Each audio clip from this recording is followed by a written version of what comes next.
mentioning even about the impeachment complaint or possible.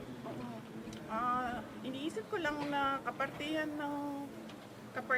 ng journey ko as a government official, yung lahat ng nangyayari ngayon.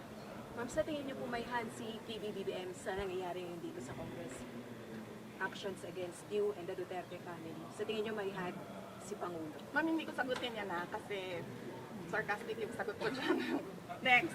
So, kumusta si Presidente Duterte? Kumusta yung mga advice niya sa inyo sa nangyayari ngayon na Bibi? Okay naman ata siya. Hindi kami nagkakausap ni former President Rodrigo Duterte. Pero sinasabihan ko lagi yung mga nakapalibot sa kanya, nasabihan siya na huwag pa-stress sa nangyayari. Tulad ng sinabi ko din kay